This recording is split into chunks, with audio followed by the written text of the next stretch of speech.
Hello and welcome to episode number 50. Yeah, I'm really pleased that I got to 50. Now, what do I have to do? I have to get to 100, and I will. I got it programmed throughout the year and starting to build next year's program. Plus, I'm adding podcasts and other webinars because I, as an executive career management practitioner, like to educate you. So please ask some questions. Who am I? My name is Martin Buckland and I'm an executive career management practitioner. So I manage and advance the careers of senior executives, those who aspire to be business leaders. I'm a global expert in EMBA, so executive MBAs, and mining professionals. My job is to help you manage and advance your career. And I host these Tuesdays at 2 p.m. Eastern, 11 a.m. Pacific, 7 p.m. London time, and 8 p.m. Central European time, every week. So please join me. If you can't join me, you're getting this as a repeat recording. Please join me next week when I will have another topic.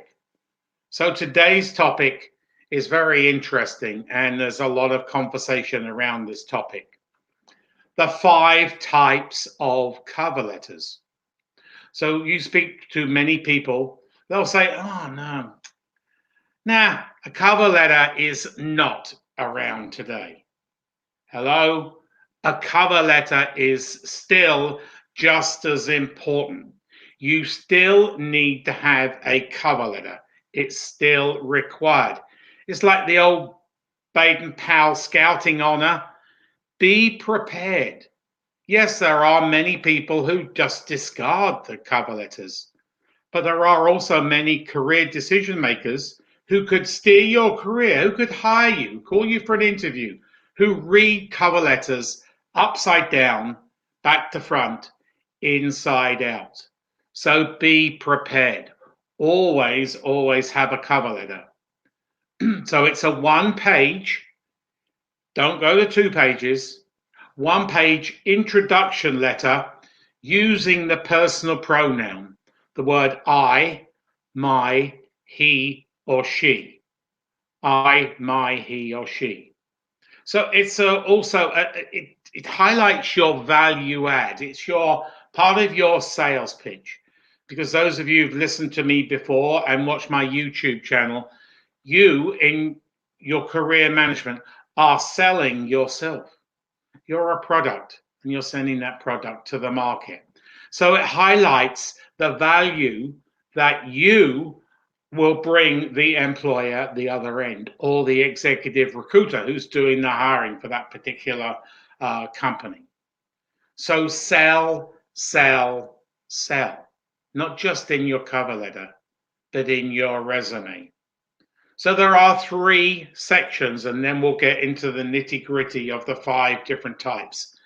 Please send your comments, your questions, and I will answer them as we go through. So I believe there's one here. Brian Lass. How are you, Brian? Good to see you progressing. There's one guy who manages his career. He's just signed up from an EMBA program. He did his due diligence. He signed up for a good one. And he's ambitious. He's driven. So you need to be ambitious and driven, because Brian, I know from experience, is going to go a long way up the ladder. So thank you, Brian, for joining me. Anybody got any questions, please feel free. And as the seminar unfolds, I will answer them. I am here for you. So the 3 sections of a cover letter: a 1-page cover letter, don't go to 2 pages, are the introduction. That tells the reader who you are. Then there's the nitty-gritty, section 2, the substance, the value, your skill set, the reason, the compelling, the striking, the resonating, the memorable reason why they, whoever they are at the other end, should hire you over all the other candidates. So a cover letter has 3 sections. You then wrap it up with the conclusion and ask for an interview. Be open, be honest, be bold. You need to be bold. This is part of career management. Remember, you are in a competition. Those who just sit back and lay back and think, oh no, job's going to come to me, or I'm going to be very passive, really don't advance their career. You want to advance your career, you want to manage your career, because you never know. You never know when the day might come when you might be terminated, laid off, canned, or whatever you want to do. So a cover letter is part of that overall career management. So there's a suite of cover letters. There are more, but this is the 5 main types that's going to cater to 99% of you, the viewers. Number 1, the advert. This is where you match the skill sets they are asking for with your skill sets. Highlight the reasons why you, the candidate, why should they choose you as the number 1 candidate? Remember, a cover letter and a resume doesn't get you the job. It gets you the interview. That's very, very crucial. You want to secure that interview in front of decision makers. So it highlights the reasons why they should hire you. What is your reason? What is your reason for them to consider you the number 1 candidate? So read that job description inside out, back to front, upside down. Don't copy it verbatim, but use the English language to match your skill set with their skill set, or what they're looking for. Why should they choose you? Generate excitement. This is all part of it. As I say, don't be passive. Be bold, but don't go embellish or tell lies, but be bold. Ask at the end of that cover letter for the interview. My agenda is clear. I am ready for the interview via Zoom, Teams, or when we come to it, hopefully we will, don't know when, in person. Can you remember those days? So that cover letter, an advert cover letter, is very, very important. It's attached to your resume. Number 2 is an introduction to executive recruiters. Now, those of you who've listened to my previous Tuesdays at 2 and on my upcoming podcasts, I will be interviewing executive recruiters from different functions, different types of executive recruiters. Why should they put you in their talent pool, their database? They can play a huge role in your career management. But you can't just build a relationship with an executive recruiter just like that. It takes a lot of time. And there are ways of getting to an introduction with an executive recruiter, or you can just go straight for it and have a cover letter and tell them why they should put you in their candidate pool. Be specific on title. Be specific in industry. So don't be like 3, 6, or 180, or the further you go out, you need to pinpoint where you want to go. The narrower you go, the increased chances you are going to get on their database, and hopefully a call when they have a project that meets your skill set. So an introduction to executive recruiters is be specific on title. Portray in this cover letter whether you're willing to relocate. This is one of the criteria that they're looking for. If you're willing to relocate, you live in Toronto or you live in London and you want to go to Edinburgh, tell them that. Or you live in Paris and you want to go to Lyon, or you live in Toronto and you want to go to Vancouver, tell them that.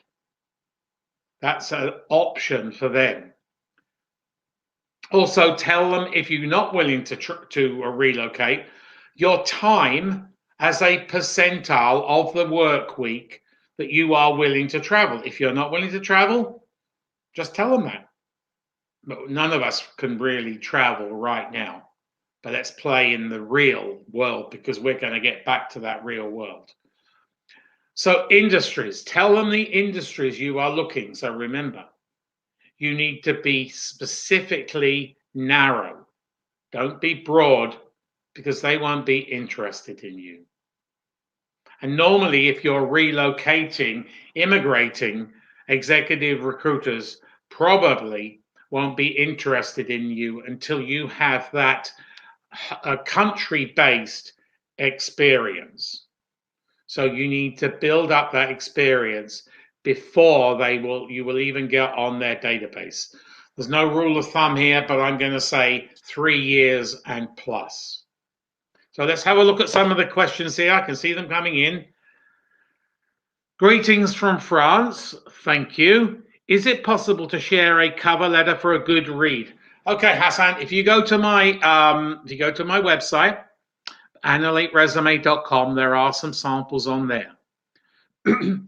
Do you see regional differences and requirements? Now, what do you mean by regional differences and requirements, Masur?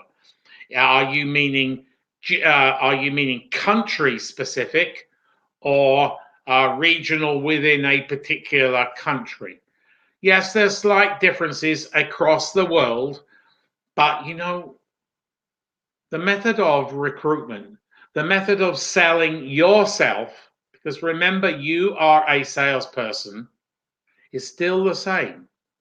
Tone it back in a more conservative country, like the Middle East, Asia, and whatever. But where I am in Americas, be bold, be brassy. Even in the UK and certain parts of Europe, they are shifting from being very conservative to more tone of selling. Be bold, be brassy. So hopefully that answers your question. If you want to fire another one, then please do. So Jennifer's got a question here. In this digital age, will location matter as much? Wow, now that is a loaded question. Time will tell. You know, working from home, working remotely has only been in play seriously for about 15 to 17, 18 months. We have yet to test the market to see if you live in Toronto, whether you can actually apply for a job in Vancouver, but still reside in Toronto, or New York, and you apply for a job in Los Angeles, but can you still play and work in New York? Time will tell. I can't give you my professional opinion. The world is changing. We are somewhat going back when COVID declines, and hopefully it will fast everywhere, that I believe certain employers will want you in the office, maybe not 100% of the time, but maybe 50% of the time. And if you live in Toronto, but you have an office in Vancouver, that's where your employer is, that's not going to work. So time will tell. Great question, Jennifer. Thanks for asking. So keep those questions coming. So we've covered the advert. We've covered the introduction to executive recruiters. Now we move on to number 3, a direct mail. Now, those of you who've listened to me before in my previous Tuesdays at 2, my previous 49 Tuesdays at 2, will understand that very few jobs are advertised. So, across the world, the further east you go into Europe and then Middle East and then Asia, the more percentile it is. But yeah, very few jobs are advertised. So you have to look for hidden jobs. When I coach clients, and job search is a technique, it's a skill set. Not too many people learn it, just like resume writing. I love teaching, coaching on job search because there's so many intricacies and you can go this way or you can go this way. You can waste a lot of time on that way, but you can go from A to B in the fastest possible way. Hidden jobs need to be in your job search strategy. And so then does a direct mail cover letter. What do I mean by a direct mail cover letter? So it's tailored, customized, directed, addressed to a specific person at the company where you would like to work.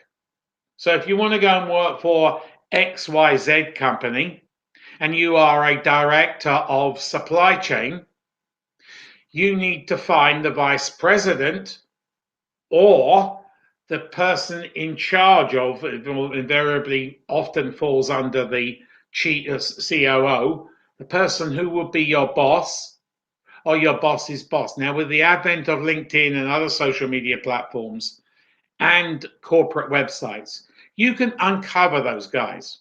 And then you can start networking, start marketing yourself, start building a relationship with those people. So a direct mail cover letter is targeted to a specific person who will be your boss or your boss's boss. But don't ask, don't be open. I was just telling you to be bold and brassy. This is too much. You need to don't openly ask for a job. You are doing some due diligence into that company. Make them feel good. Tell a little bit about the history of the company or their products and services. Make them feel good. Entice them to read. Entice them to read your cover letter first and then your resume, and then start building relationships with key decision makers at the particular companies you want to go and work for. And I'm going to suggest everyone online right now and everyone going through the recording has a list, probably 50 companies where they would like to go and work. And I will in another Tuesdays at 2 tell you how you can really we go into great detail and how you can uncover those hidden opportunities. So don't be open and ask for a job. You're expressing interest and you're exploring. You are doing your due diligence. But ask for, dare I say, remember these, a cup of coffee or even a virtual cup of coffee. So that's number 3. Number 4 is networking. Now, I am a fierce networker. There's no holds barred for me, but I'm very, very targeted networker. I don't want to connect with thousands. I want to connect with a few people. So a networking cover letter is an introduction through somebody in your network. Now, who can that be? That could be a variety of people. It could be with an ex-colleague who knows you very, very well and is willing to put his or her name on that networking cover letter to say that they introduced you. But it could be through an alumni. Alumni are huge, and people hardly ever, this frustrates me as a job search coach, never or hardly ever use an alumni. It's like a gold book. So think about using your alumni. So it's an introduction through a lead, whether they be an acquaintance, a friend, maybe family member, ex-colleague, or an alumni. Network, network, network. Number 5 is what I call a PAIN, P-A-I-N, cover letter. So there are plenty of companies in good economies and definitely in bad economies needing your specific skill set. So if you are a networker and you're building your network while you're gainfully employed, not while you're just in career transition, you will have a vast network. And then through your network, you tell your network you're looking for a job. These are your skill sets. And somebody might trigger something. And they will say, oh, well, I heard of XYZ company. They're looking for a change management specialist. You are a change management, business transformation, digital transformation, continuous improvement, lean expert, which is in hot demand right now and probably will be for infinitum. So a PAIN cover letter is where you put a business case, a business proposition to a key decision maker at that company for a meeting. We can call it interview, you can call it a meeting. And tell them that you've uncovered during your due diligence, and make due diligence can be backed up. Make sure you have all the facts, all the figures, and that's where LinkedIn comes in to help you, because you can connect with people off the hiring line, off the functional line, and you can do a lot of networking and do your due diligence before you go in to put a business proposition. So uncover the pain, and this can take a long time, and sometimes it can be very frustrating. But if you can uncover a pain, just like a sales guy, if their sales is underperforming and you've resurrected sales teams before, there's an opportunity for you. But do your due diligence. Find out the reasons why they're underperforming. There are many. It's not just the staff, but that's probably the heavyweight of it. But make sure you do your due diligence. So uncover the pain and then ask for a meeting, and during which time you will present a case on resolving that sales underperformance or productivity problems or manufacturing, supply chain problems. There are so many people needing particular skill sets, or companies needing particular skill sets today, tomorrow, next week, next month, and next year. Hopefully, we're going to come out of this COVID recession. It will be a healthy economy again globally, but there are always people or companies hurting. They're in pain. They need you as an expert, somebody who's willing to embrace a new challenge. So let's just do a refresh here. 5 cover letters. So number 1 is the advert. Number 2 is an introduction to executive recruiters. Number 3 is direct mail. Number 4 is networking. And number 5 is the PAIN cover letter.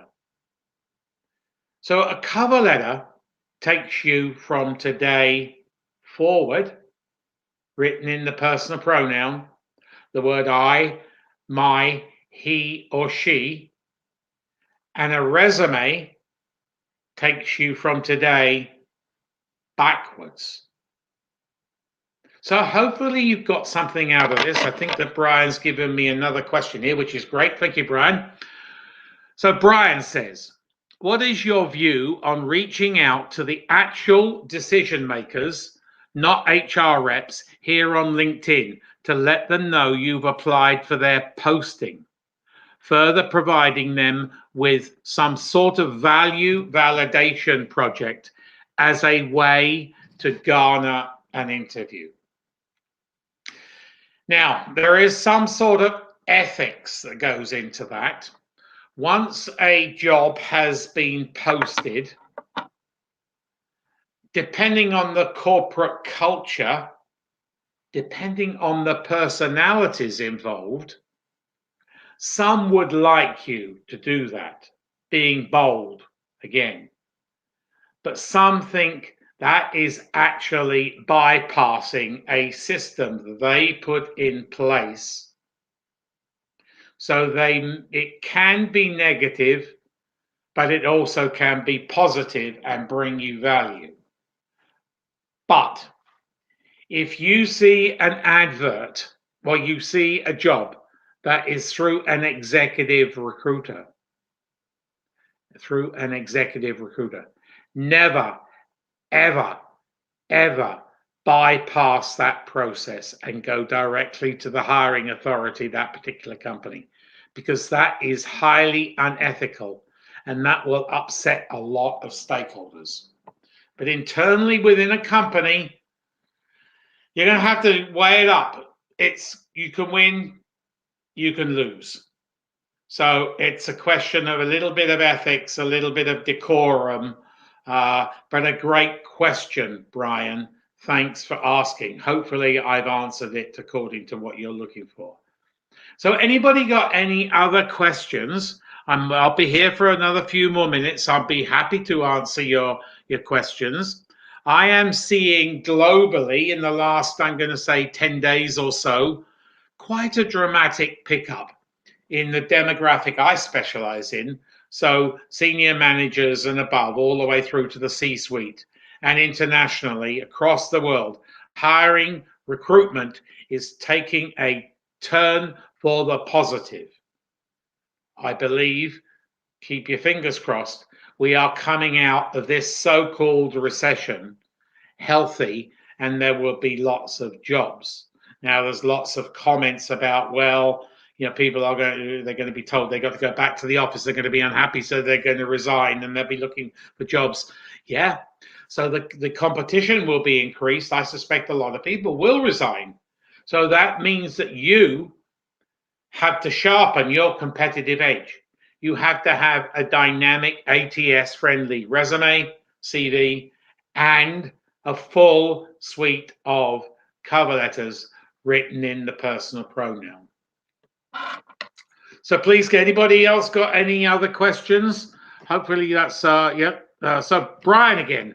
Thank you, Brian. You're coming forward with some really good questions here. Any steadfast tips for those who are aspiring for the C-suite, but who are currently at mid-level management? Now, that's a great question. Let me just repeat that one again for everybody. It comes from Brian Lass. Any steadfast tips for those aspiring for the C-suite, but who are currently at the mid-management level? I think, Brian, knowing you have it covered. You are going for your EMBA, so Executive Master of Business Administration, which is going to broaden your skill sets. Going to be great to put on your resume, great to put on your LinkedIn profile. So that is one of many things that you need to place. I know after our conversations probably a few years ago, you have now got into the career management mode. You would not be here. So you have got into the career management mode. So you continue to manage your career and look for opportunities, continue to network.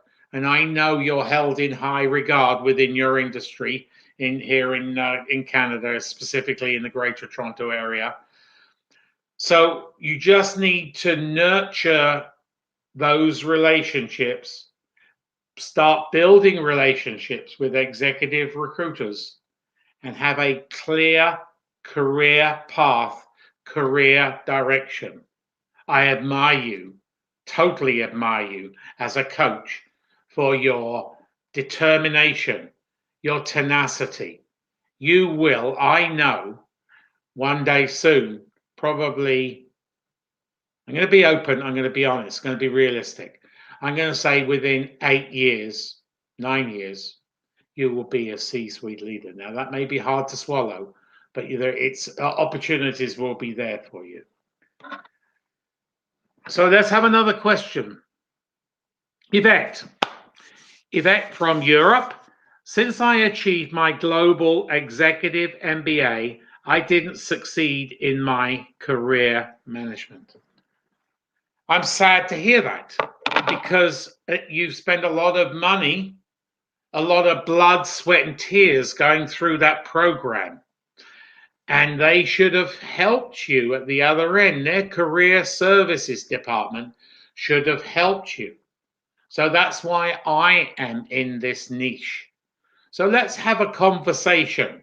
No obligation. Let's have a conversation on how I, as a global expert in EMBA, career coaching, resume, CV writing, I can help you. I've just wrapped up yesterday my 2050th work with an EMBA client. So there's no reason why we can't have a conversation, no obligation, on how I can help you, because there are jobs for you. I don't know you. I'd like to get to know you, but I know with an EMBA, that really heightens your candidacy and your career advancement. So why don't you send me an email? I'm going to put my email in the bottom here. Yvette, send me an email and I'll be happy to set up a time, no obligation, with you on how we can discuss on your tactics. I can give you a free, no obligation resume critique, or CV critique, it is in Europe, and we can go from there. Anybody online right now, I'm more than happy to give them a free 30-minute, no obligation resume critique. So here comes my email. Please contact me, Yvette, and I'll be happy to help you or just have a conversation with you, because that makes me sad that you haven't utilized, and you probably entered that program, that onerous EMBA program with career goals and ambitions, and you wanted your program, career services, to help you. And that's why I'm in this business. I uncovered this niche in 2007, and I love helping executive MBAs. So I look forward to hearing from you, Yvette. Anybody got any other questions that is on their minds? It doesn't have to be related to cover letters. I'm more than happy to answer it on anything related to your career management, your career advancement, resume writing, CV writing, or anything else. If not, we will wrap it up. Once again, for me, every Tuesday is fun. I look forward now to Tuesdays at 2. Sebastian, thank you very much. I'm looking forward to helping you in the very near future. So I really like helping people, and that's my mandate. If I can help you manage and advance your career, Yvette, there you go. I can help you.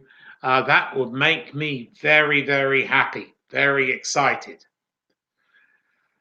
I think it's time to wrap it up, unless anybody's we'll just give you one more minute. I've been looking forward to coming back next week. You're welcome, Jennifer. Please come back next week, and please spread the word. If you've benefited from my advice, and this is just one tiny little chunk of my wide knowledge that I know, I'm more than happy. I'll be happy to have. We'll just share it with your colleagues and friends. I'm more than happy to help them too, or just get them to attend. They don't even have to be there. They can just be in the background and just listen to what I have to say. So that brings me up to next week's topic, next week's Tuesdays at 2, which is Resume and CV cardinal sins. You can be counted out of an opportunity just simply because your resume, your CV isn't ATS friendly, wrong format, or you aren't selling yourself. So please tune in next week, Tuesdays at 2 p.m. Eastern Time. Join me where I will be sharing resume and CV cardinal sins. Have a great week. What are you going to do to manage your career this week? Thank you.